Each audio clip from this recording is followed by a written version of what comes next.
नमस्कार, मैं प्रिंस चौबे और आप देख रहे हैं पब्लिक जंक्शन। आपको बता दें कि हाल ही में एक जो बिहार के शिक्षा मंत्री हैं उनका एक बयान आया है रामचरितमानस पे। काफ़ी विवादित बयान है और काफ़ी तब से मतलब बिहार की राजनीति में काफ़ी हलचल है। और इसी पर बात करने के लिए हमारे साथ बीजेपी के गोविंदगंज के बीजेपी के विधायक हैं, इनसे हम बात करेंगे। श्री सुनील मणि तिवारी जी हैं, इनसे हम बात करेंगे। सबसे पहले स्वागत है आपका। आपको भी धन्यवाद इस चैनल के माध्यम। अभी जो है बिहार के शिक्षा मंत्री ने जो विवादित बयान दिया है उस पर आप क्या कहेंगे? देखिए, बिहार के जो शिक्षा मंत्री है ना, राम के नाम पर और रामायण के नाम पर अगर कोई बोलता है तो ये अपने आप में सूरज के सामने मुंह ऊपर उठा करके थूकने के बराबर है, क्योंकि जब थूकेगा तो मुंह उसके ऊपर ही गिरेगा।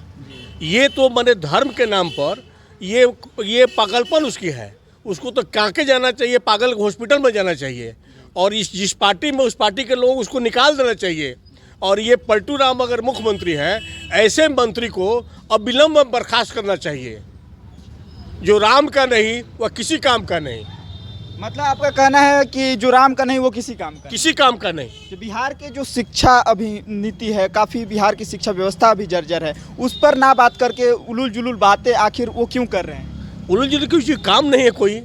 मान लीजिए इस सरकार में काम रहता तो हम लोग काम की बात करते हैं। आप कहते थे कि हम 20 लाख को नौकरी देंगे, आप कहते कि बेरोजगारी करते हैं, तो आप जब छात्र परीक्षा देता है तो क्वेश्चन आउट होता है और उस पर हंगामा करता है तो आप लाठीचार्ज करते हैं, तो आप उस पर नहीं बोलते हैं, उस पर कुछ नहीं बोलते हैं। और उसको मैंने भटकाने के लिए आप रामायण पर चले जाते हैं। अरे रामायण नहीं होता तो आपका पैदाइश नहीं होता, राम नहीं होता तो आपका हिंदुस्तान नहीं होता। तो ये राम है तभी हिंदुस्तान है, और तभी हमारे पूर्वज हैं, तभी आपका पैदाइश हुआ है। तो आपने पैदाइश करने वाले अपने पूर्वजों को आप जब नहीं हुए तो आप किसका होइएगा? क्या आपको लगता है कि उनको माफ़ी मांगना चाहिए इस बात को? देखिए, तो माफ़ी मांगेंगे तो अभी ये सक्षम नहीं है। अपने पूर्वज को गाली देना, उनके विरोध में बोलना, अपने आराध्य देवता के विरोध में बोलना, और उसके बाद हम कहें कि माफ़ी मांग लें, ये तो पहले नीतीश जी को चाहिए कि विलम्ब उसको बर्खास्त करें, और तेजस्वी को चाहिए कि पार्टी से निकाल दें।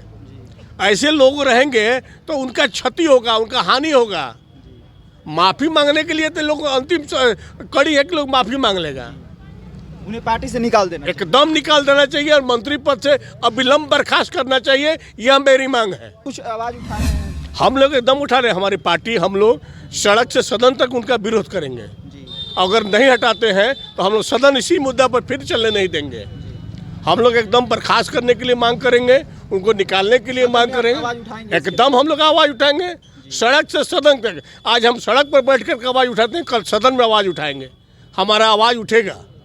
आपको नहीं लगता जो हिंदुस्तान है हिंदू प्रधान देश है, और इस देश में बिहार में इस तरह की बातें होती रहती है? हिंदू धर्म को लेकर के एक बार हाल ही में मांझी जी थे, उन्होंने भी ब्राह्मणों को गाली दिया था। देखिए, ये सब किसी को बोलने के लिए उसकी मानसिक संतुलन जब खो जाता है तब लोग कुछ बोल देता है।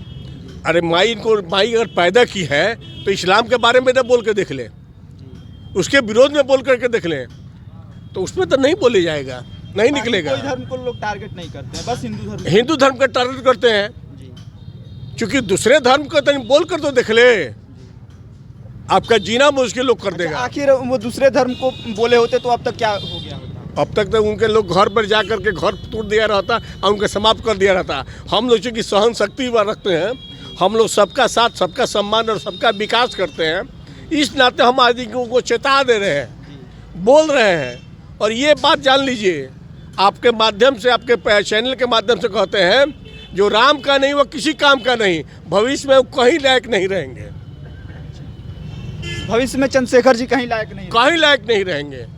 जो राम का नहीं वह किसी का नहीं होगा, इसलिए वो कहीं लायक नहीं रहेगा। ऊपर से शिक्षा मंत्री होकर के उस तरह की अरे शिक्षा मंत्री हैं और शिक्षा के विरोध में बोलते हैं, शिक्षा के विषय में आप नहीं जानकारी है तो हम लोग उसको तो पागले मंत्री नहीं कहेंगे। शिक्षा मंत्री बहुत जगह जगह से ट्वीट आ रहा है, क्या शिक्षा मंत्री उनको बता रहे हैं? और शिक्षा मंत्री कहिए, पागल मंत्री कहिए, या जो भी कहिएगा उसके लिए पर्यायवाची शब्द सब बराबर है। अभी और भी लोग हैं, इनसे भी हम बात करेंगे, जो यहाँ के बीजेपी के कार्यकर्ता और बीजेपी के नेता, वरिष्ठ नेता लोग हैं। आप क्या कहेंगे उनको? हम तो कहेंगे कि वो पागल है, उनको पागल खाना भेजना चाहिए। अच्छा। दूसरा क्या, वो पढ़े लिखे आदमी तो है नहीं, बिना पढ़े लिखे आदमी को शिक्षा मंत्री बना दिए। ये लालू यादव की पार्टी की भी नुकसान हो रही है। अगर उसको नहीं निकालते हैं ये लोग तो इनके पार्टी को भी नुकसान हो रही है और ज़्यादा झेलना पड़ेगा। यह भारत है, जितना सहनशील है उतना आगे चल के दिखाएगा भी हिंदुत्व जी। क्योंकि आपकी पार्टी जो है हिंदू विशेष पे ज़्यादा ध्यान देती है। एकदम देती है, हिंदू विशेष की पार्टी है। हम तो सबका साथ सबका विकास करते हैं, खाली हिंदू का ही कैसे है। अपना नाम थोड़ा बता दें। हमारा नाम संजय कुमार पांडे हुआ, हम गोविंदगंज विधानसभा के ये हैं संयोजक हैं। चलिए बहुत बहुत धन्यवाद। एक और यहाँ पे पांडे जी हैं, विवेकानंद पांडे जी हैं, इनसे भी हम बात करेंगे। आप बताइए। देखिए, जो वर्तमान बिहार सरकार के जो शिक्षा मंत्री चंद्रशेखर जी हैं, इनको जो लोग वोट दिया है, जो सनातन धर्म के मानने वाले लोग इनको वोट दे करके जिताए, वही गलत किया है। ऐसे दल के नेताओं को तो वोट देना ही नहीं चाहिए और ये अब मर्यादा को लांघ चुके हैं। मर्यादा पुरुषोत्तम श्री राम सबके पूर्वज हैं, वे हम लोग के धरोहर हैं और इस दूसरे धर्म के लोगों के बारे में अगर हिम्मत हो तो चंद्रशेखर जी बोल के देखें। कहाँ हम लोग रामचरितमानस में कोई ऐसा उल्लेख ही नहीं है, कोई दुहा। ये तो चंद्रशेखर जी की कुत्सित मानसिकता का उपज है।